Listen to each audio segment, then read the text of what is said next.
Chapter 14. The Golden Ticket. After visiting the chocolate room, Mr. Wonka led the 5 children and their parents over to a gigantic machine that stood in the center of the inventing room. It was a mountain of shiny metal that towered high above them. There were hundreds of thin glass tubes on top of it, and they all curled downwards and hung together in midair over an enormous round tub. "Here we go," cried Mr. Willy Wonka, and pressed 3 different buttons on the side of the machine. A second later, a great rumbling sound came from inside, and the whole machine began to shake, and steam began hissing out of it.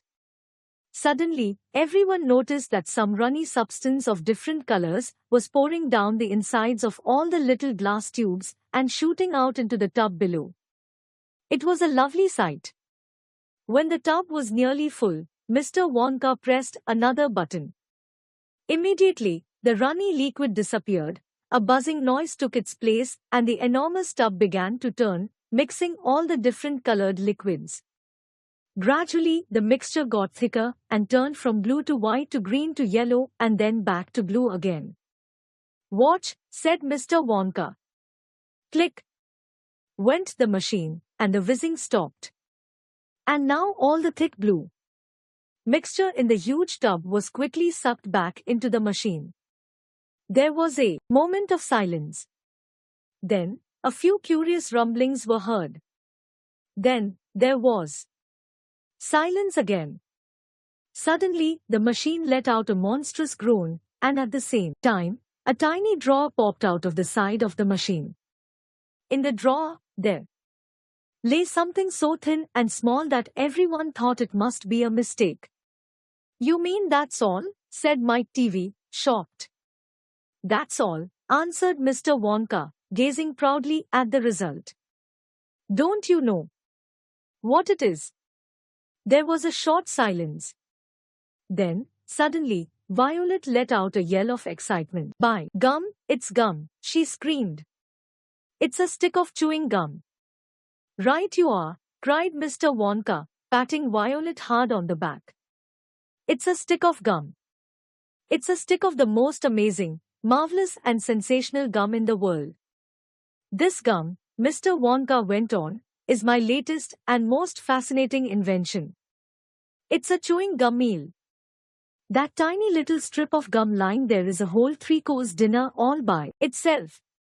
"What sort of nonsense is this?" said one of the fathers. "My dear sir," cried Mr. Wonka, "when I start selling this gum in the shops, it will change everything. It will be the end of all kitchens and all cooking. There will be no more shopping to do. There will be no knives or forks at mealtimes. No plates. No washing up. No mess. Just a little strip of Wonka's magic chewing gum, and that's all you will ever need to eat at breakfast, lunch, and dinner. This piece of gum I have just made happens to be tomato soup, roast chicken, and blueberry pie. If you start chewing it, you can actually feel the food going down your throat and into your tummy. You can taste it perfectly. It fills you up. It's terrific. Come on, Mr. Wonka, hand over this magic gum of yours, and we will see if it really works," Violet insisted.